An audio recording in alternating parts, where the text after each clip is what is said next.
Hello, everyone. Good morning, good afternoon, or good evening, wherever you are in the world joining us from today.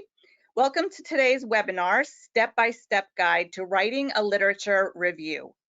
Thank you for spending some of your time with us today. I know your time is very valuable and we're happy to have you here today. My name is Amy and I'm on the training team. I have a few housekeeping items to go over before we get started. This webinar is being recorded and you will receive an email with a link to the recording 24 hours after the session. You will also receive a certificate of attendance for those of you who have attended. So watch out for that email in about 24 hours after the session. Also, please note that the presentation being used is available as a handout on the GoToWebinar panel. You can use the handout section to download a PDF of today's slides. And also notice there is a questions panel, and we encourage you to use that to ask your questions throughout the session. We will monitor them and address them as we can. So let me introduce today's speaker. We are happy to have Dr. Radhika, the Deputy Editor of Cancer Medicine. She has significant experience spanning 2 decades in biological sciences research and publication industry. She handles the end-to-end of article publication cycle, including but not limited to evaluation of scientific, ethical, and technical aspects of manuscripts, managing the peer review process, driving editorial decisions, author and external editor engagement, process optimization, handling research integrity best practices, thereby helping to publish coherent and scientifically sound content. I know we're all excited to learn from our speaker today, so I'm going to hand things over to Radhika now. Thank you. Thanks, Amy, for that introduction. And thank you all for joining today's webinar. So in today's talk, I'm going to talk to you about writing a literature review. I'm just going to turn off my camera so that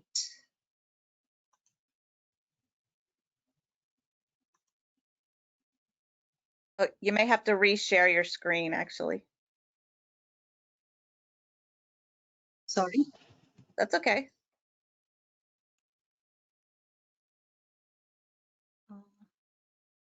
Is it visible now? No, I just think you need to go back into the sharing and choose your share your screen. All right. Okay, there it is. Just go to presentation mode. All right. Yep, there we go. All right. Yeah. Sorry for that small technical error on my part. So, what is a literature review? A literature review basically explains the current state of knowledge on a focused topic. So it can be found in academic books, journals, journal articles, and other sources that covers the subject of your study.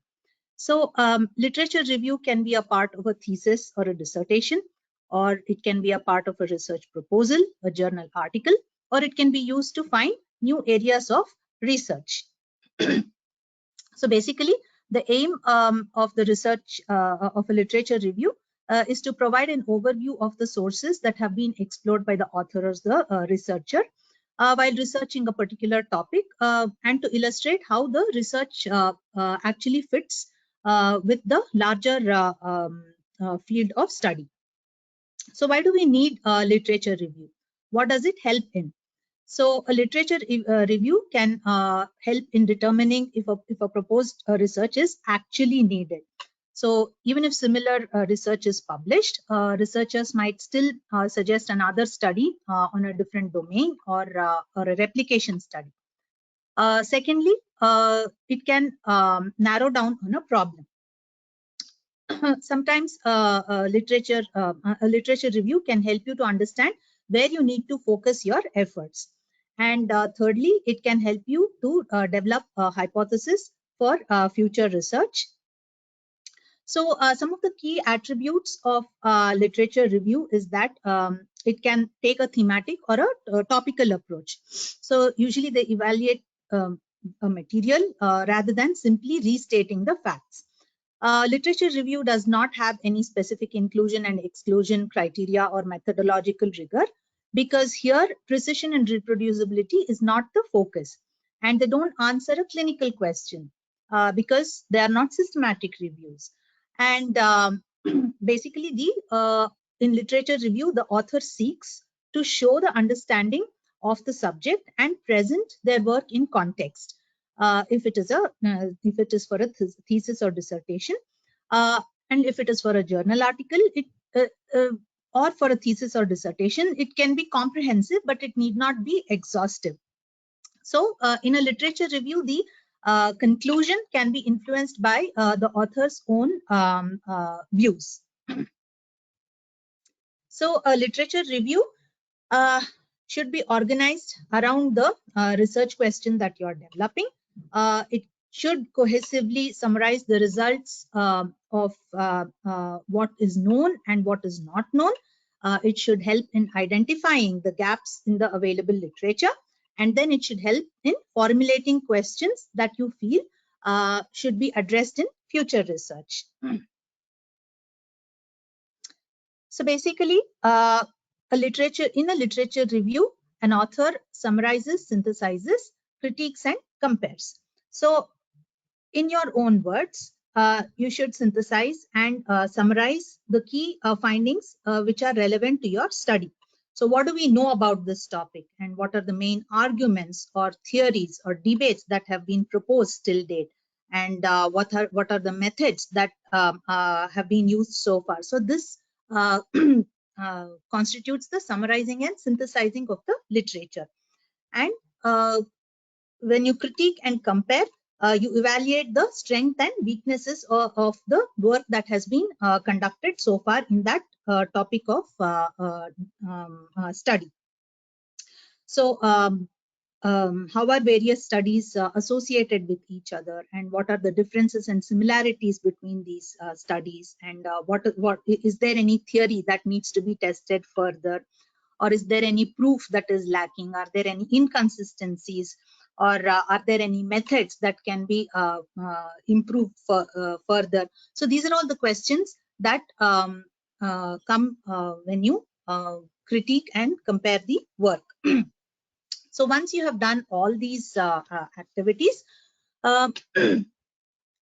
you can basically show how the topic has been developed since the time it has been studied, and you can talk about a seminal study, and you can show ongoing debates, and you can mention how the topic has changed over a period of time, and what do we know, what do we not know, and why should the problem be studied further, and how will it fit within the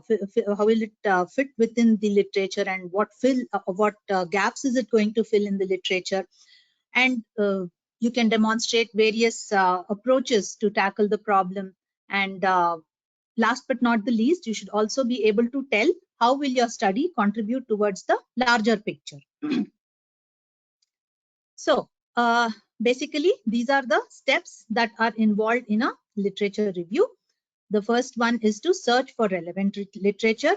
Second is to evaluate whatever the literature that has been chosen, the papers that have been chosen, and then identifying the themes or concepts or gaps in literature. Then you outline the structure of the literature review, and then you actually get down to the writing the literature review. So if you don't want to have a last minute panic, you should always plan well, read and research the topic thoroughly, analyze, take a lot of time to analyze all the papers that have been collected, and then draft and revise the literature review. So before we go into each of these topics, let us have a poll. Only journal articles should be searched for literature review. So I just want you to read this and give me your answer, whether you agree or disagree to this. Okay, I'm opening the poll for response. This is anonymous, so don't worry, your poll is anonymous. And just answer yes or no, only journal articles should be searched for literature review. So let me give that a few moments of the poll, and then we'll share the results. See people voting. And give it another moment. If you're interested in voting, please do so. And okay, we're going to close the poll and share the results. So this looks like 83% of you said no, only journal articles should be researched for literature review, and 17% said yes. Excellent. So people who have said no are right, because when you're searching for relevant literature, you should not just narrow down on journal articles. You should also search books, government websites, and conference proceedings, and because they give you a comprehensive outlook. They give you a comprehensive, information about the topic that you're researching. So basically, when you are searching for literature, you will see what other works in the area of interest has already been published, and it gives you an idea on the number of articles that have been published so far. So it's good to consult your librarian, because they can refer library subject guides in your field and also give you some of the key databases and additional resources that will aid in your literature survey. So you can consult the Web of Science's Journal Citation Index to know more about the journals in this field. And you can develop a list of subject headings and that relate to the theme of your interest. So search across multiple databases and information resources and collect as much information as possible. So it's always good to start with a general idea of the topic, a broad idea of the topic, and then narrow down and refine the research problem. And start with a feasible focus. Now, most often than not, you will be working, if you're working in a laboratory, you will be working on a certain topic of interest. So it's good to get inputs from a senior researcher in the lab or from a research supervisor to understand basically what is happening in the field and understand what specific topics they are studying, so that you can narrow down your search as well. And it is important to use the correct keywords and Boolean operators to get the correct output in when you search online. So once you start collecting all these papers, always read the abstracts, check the bibliography for getting more related papers, and make note of these subject headings that relate to the theme of interest.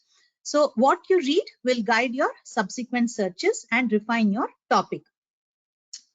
Your search will basically help help you to narrow down on the focus and the objective of the overview being written. So the more you read about a subject, the more questions will come to your mind. So make a list of these questions, and this will help you in constructing your review. Not only that, it also helps to describe the significance of your research and what future work it might support. So it's very important to save all your references, because if you want to avoid spending time in locating references at a later point of time, it's good to keep a record of the literature collected and its source. To make it easier, you can use a citation manager such as EndNote, and sometimes sticky notes also can help you remember particular pages or paragraphs that are more relevant in the article. So before we proceed to evaluation of the literature sources collected, let's have a poll. It's important to cite all the references collected and write everything that is covered on the topic. Do you agree or do you not agree? Okay, I'm opening the poll. Please go ahead and vote yes or no on this topic.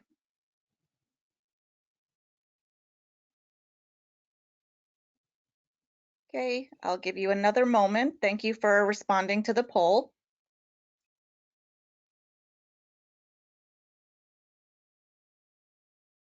And still coming in, we have lots of responses. Thank you.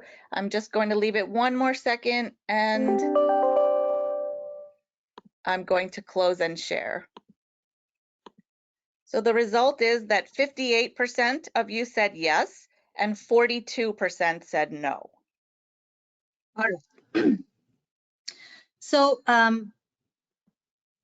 it can be confusing while reading hundreds of papers when you are doing your literature survey.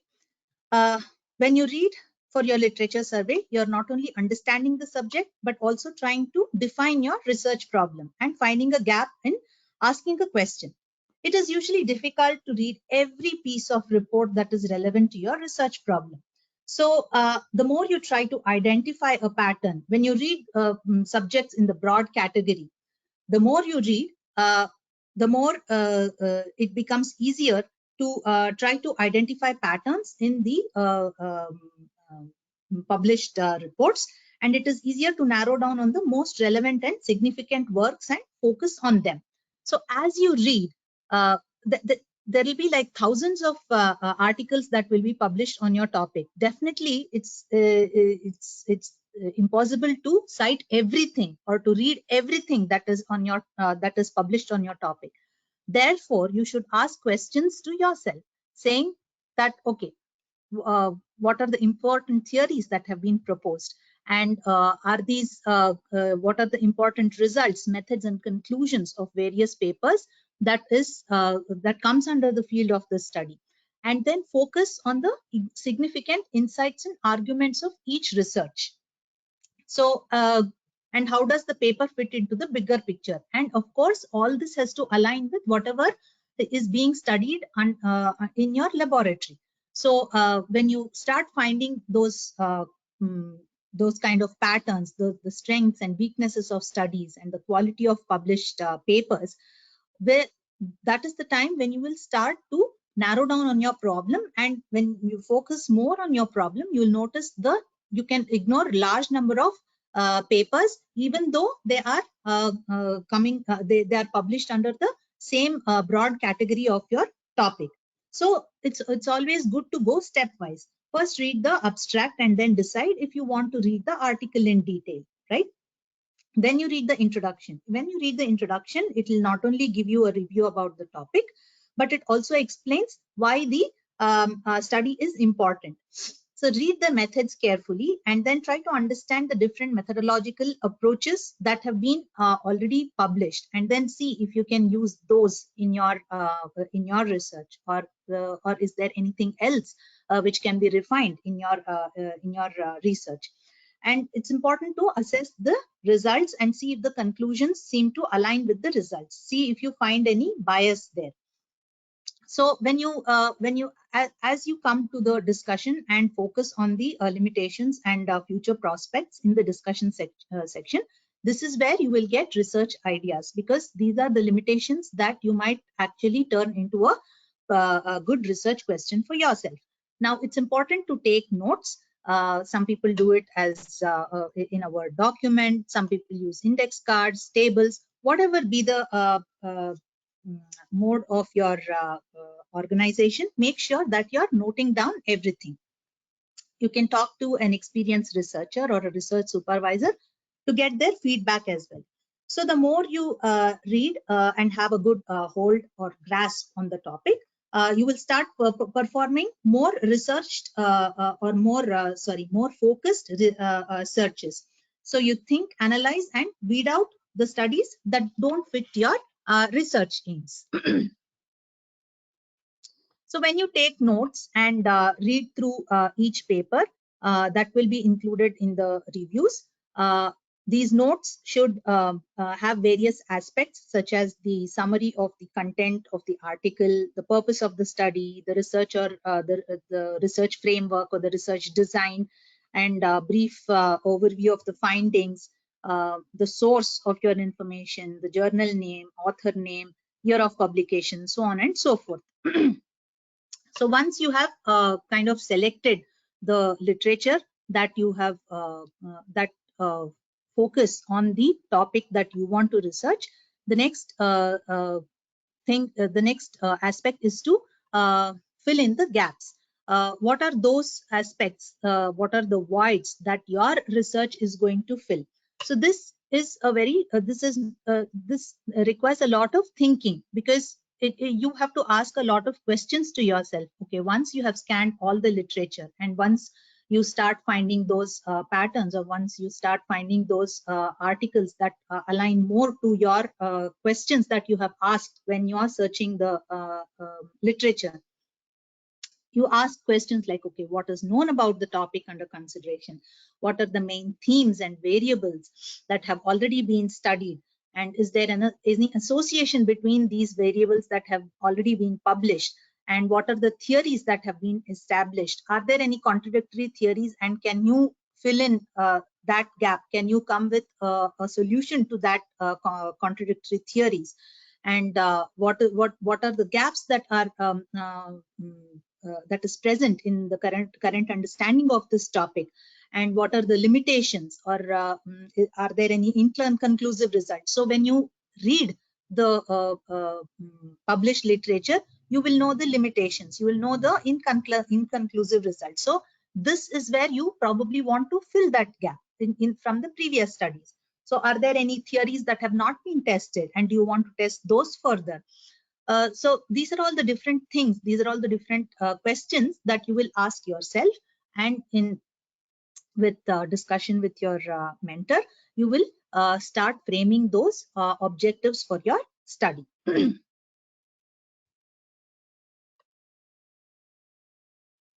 So before we get on to the next topic of discussion, let us have another poll. Even if it is slightly out of scope, giving more information in my literature review is better to aid the reader's understanding. Do you agree or do you not agree? Okay, here's your poll to vote on, please. We'll choose yes or no, and then we'll share the results. Thank you for voting.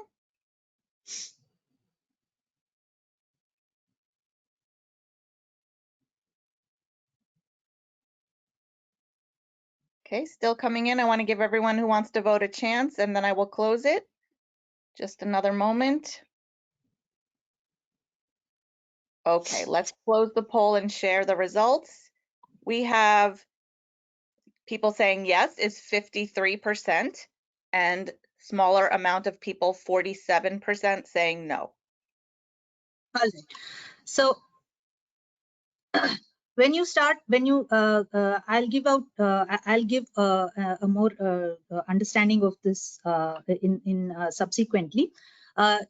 It's once you are narrowing down on your topic and writing about the literature that you have already collected, it's very important to be within the scope of your study. If you stray too much out of whatever the realms of your topic is, it takes away the focus of the reader. It takes away the attention of the reader to something very different, and actually what you're trying to make the reader understand is lost. So the purpose of your literature review is lost. So it's good to confine to a particular scope and to set those boundaries.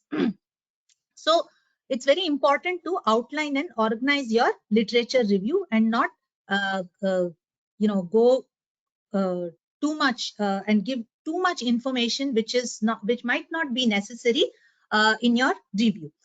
You can write 4 different types of reviews. One is chronological, thematic, methodological, and theoretical. So chronological is what you organize by time.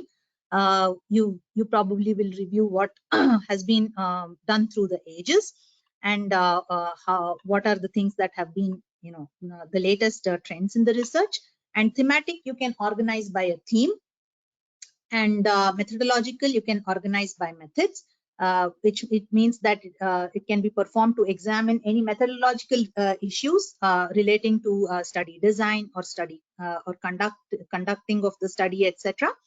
And theoretical is you organize by a theoretical approach. So the theoretical review will help to establish what theories already exist, and any relationship that is there between them, and to what degree the existing theories have been investigated, and they help to develop new hypotheses to be tested. So once you have chosen the type of literature review that you want to write, especially for a journal article, the different things, the different types of literature review. Basically, you outline them in to summarize individual articles, describe the agreement or the disagreement, and interpret and discuss the reviewed literature. So, in when you summarize the individual articles, you can provide details which are necessary. Details on procedures or extreme methodology, especially if it is not a methodological review that is used in other reports, is not necessary to give. The emphasis has to be laid on important results, and you highlight any major conclusions.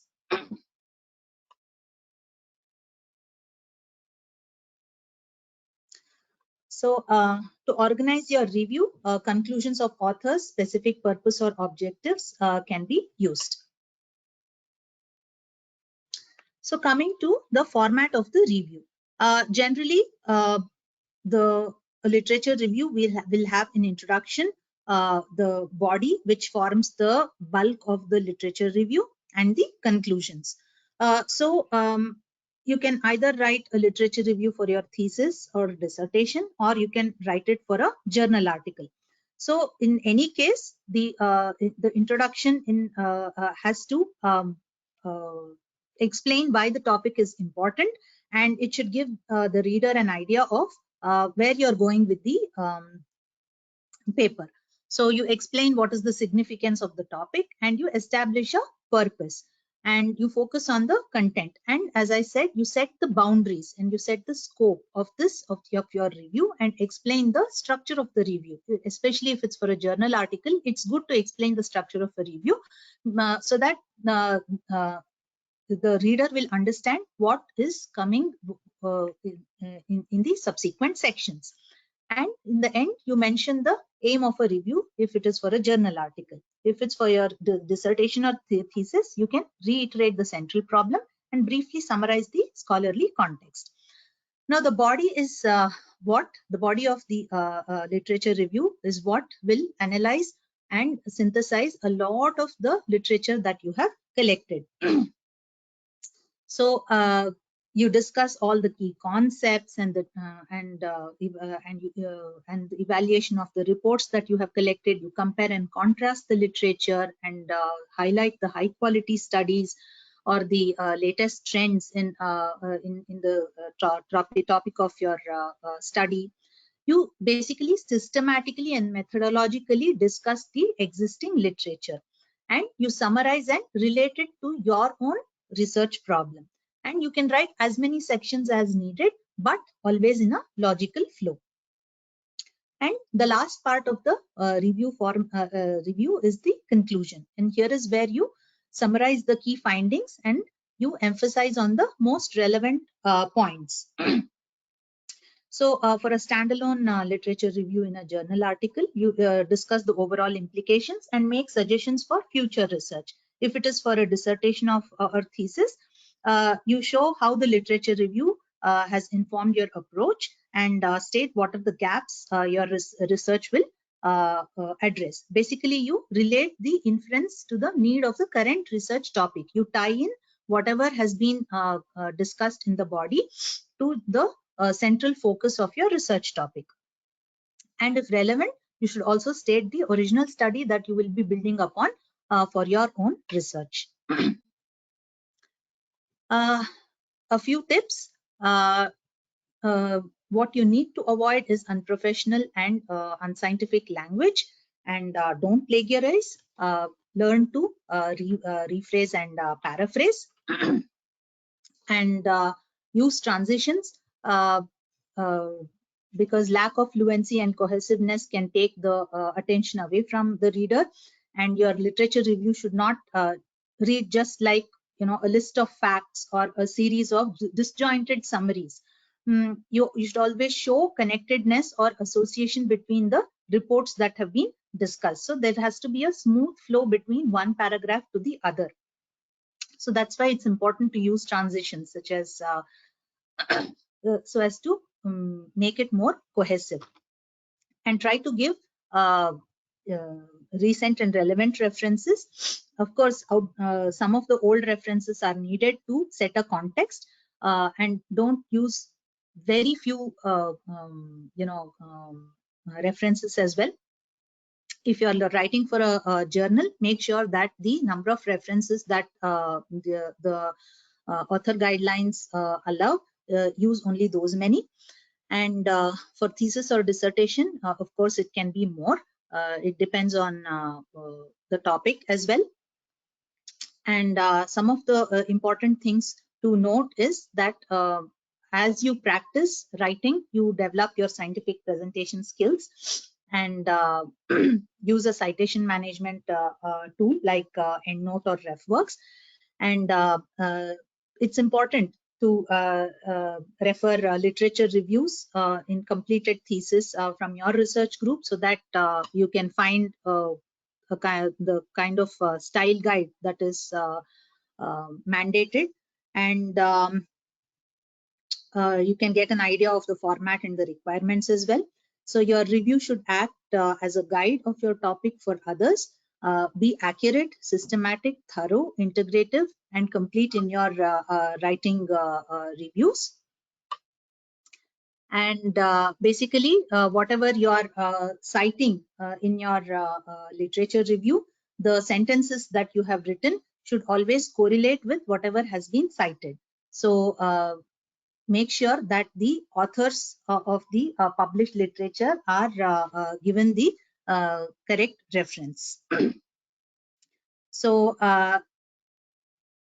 the writing a literature review can take a lot of time, and it does take a lot of time to synthesize, to sit and think, and to talk to your mentors or the other experienced researchers in your group. And over a period of time, you will be able to synthesize more literature, and it will be easier for you to write your review, be it for your thesis or for a journal. So I hope I have been able to give you a fair idea of how to go about writing a literature review, and I'm ready to take any questions. Excellent. Thank you so much for your presentation. I am checking the questions. We do have a question that came in. The question is, does a review need to provide novel data, or it should just compile the available data?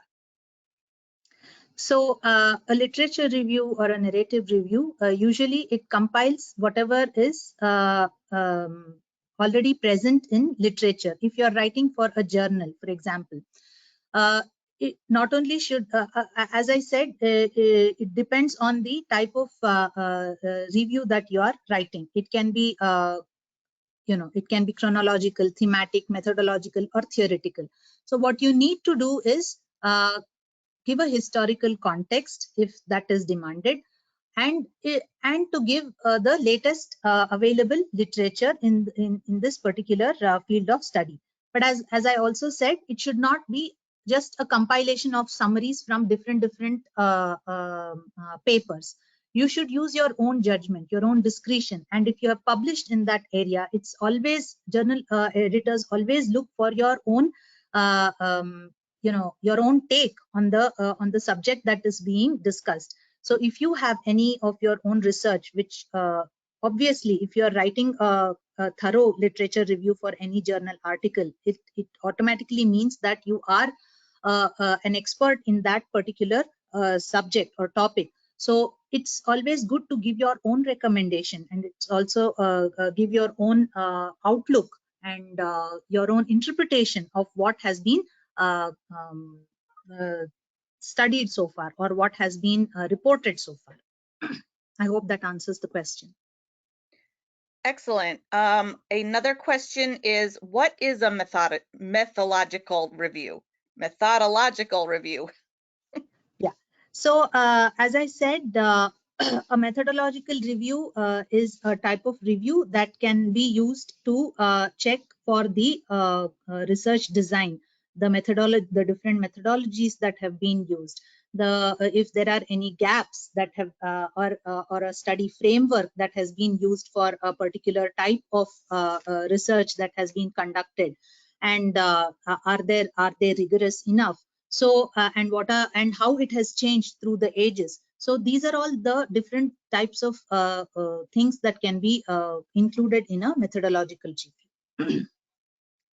Okay, not sure if you'll be able to provide this, but do you have an example of a well-written literature review published by Wiley? We have a lot of literature reviews published by Wiley and in our own journal. You can, it's best to, if you can go to a Wiley online library, you'll be able to search for different journals that have published articles in your area of study. And you'll be able to know the different types of articles that have been written.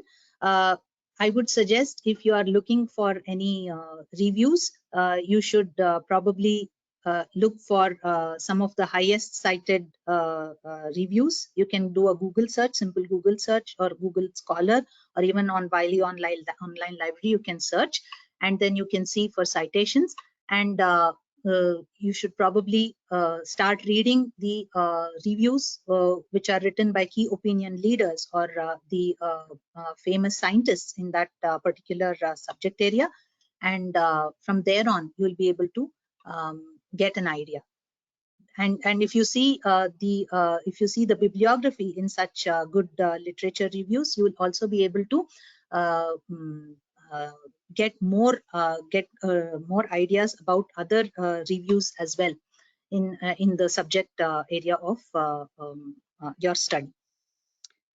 Thank you. We do have more questions coming in. That's excellent. How long should a literature review be for a dissertation? Sorry, there's a little bit more. What is the average number of references you should use?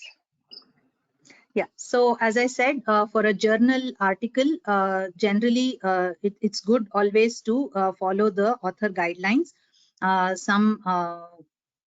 For mini reviews, there might be 50 articles that you can cite, and for a more comprehensive review, the journal might allow 100 to 150. So it basically depends on the author guidelines that that has been set by the journal. If you are writing for a journal article, and for writing a thesis or dissertation, there is no limit, but if that you should also check with your own university, or as I said, if you go and check the thesis and dissertation of your which are already present in your lab or in your program, you'll probably get an idea. And your university website also should give you the style guidelines and the number of references that you can use. But as I said, the more focused you become, the more narrow, as you narrow down on your own, refining your own subject or topic of research, you will see that if you have collected like 500 references, you'll probably use only 200 references to write your thesis or dissertation. Okay, so we do have time for a few more. The question is, what is the difference between review literature and scoping review? So literature review is basically whatever you have collected over whatever you have searched on a particular topic, and you are writing on that particular topic. You're giving an introduction, and you're giving you're analyzing all the literature that has been reported so far, and then coming down to your own your own conclusions. Whereas in a scoping review, it's slightly different from a literature review and a systematic review. It also makes recommendations depending on the author's own expertise. Whereas, Okay, yeah, go ahead. no, Uh, that's. Can you speak to if you should present each study apart, or should we present a mix of all the studies? So as you it basically depends on how you are outlining your review. When you have collected 10 papers on one type of on a type of result, uh, all these 10 papers are talking about similar conclusions or similar type of results being presented. So that is the time that you have to present all of it together, and you should say and that okay, these are previous research, previous reports have concluded so and so, and you can give like 2 to 3 references or something like that. Now many a times I do find that researchers actually uh, they compile everything and then write one sentence, and then they give 20 references. That is also not correct.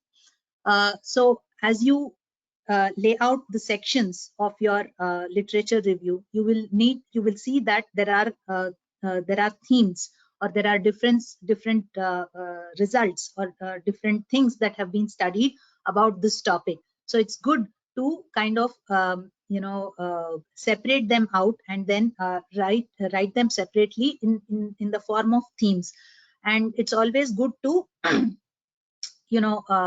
combine a few studies which have similar topics, and then but with a few differences probably, and then discuss them in the same paragraph. So it basically depends on how you are outlining your entire literature review. Okay, so I think we have just time for maybe one more. I think this is kind of going back to where you started from, but maybe you can just speak on the difference between the summarize and the synthesize of an article. All right. So basically, when you are summarizing or synthesizing any article, um, you are basically asking questions like what do we know about the topic, and what are the main arguments or characteristics or concepts of the or various debates that are that you are that are present in the topic that you are that you're talking about. And what are there any methods that have been used? What are the different methods that have been used? So basically, you are synthesizing different research articles. If there are like 30 articles that you have collected, and you are grouping 10 articles in each category, so that is when you are synthesizing each of those 10 articles and seeing what are the methods that have been used, or what is the common theme that has been used in the 3 different categories of articles. And then when you combine all of these 3, and when you get the conclusions of all the 3 different categories, and then you see that there are patterns that are emerging, and then you summarize all the 3 categories, and you give and you say, okay, what have I learned about these 3 different sets of articles? So that is the difference between synthesizing and summarizing. Great. Radhika, I want to ask you, do you still have time for a few more? They're still coming in. All right, maybe I can just take 1 or 2 more. Okay, very good. Is a narrative review the same as a literature review? Yes. There are different names that are given, but usually a narrative review is generally that is a title that is given in journals. So you kind of explain your you say you put in your title, and then you say a narrative review, or you say a literature review. But generally a literature review is the literature review, the term is generally used basically in thesis or dissertation, but it can be used interchangeably in a journal article. Okay, excellent. So I think we have covered most of the questions at this point, and I want to thank you, Radhika, for speaking today, and thank you to everyone for joining us. As a reminder, you will receive an email with a link to the recording of the session, and you will receive a certificate of attendance for those who participated today. Please do download the handout of the slides in the handout section of GoToWebinar. And I hope that everyone has a great rest of their day or night. And thank you for joining us. Thank you, Radhika. Have a great night. Thank you. Thank you, Amy. Thanks, everyone. Bye-bye.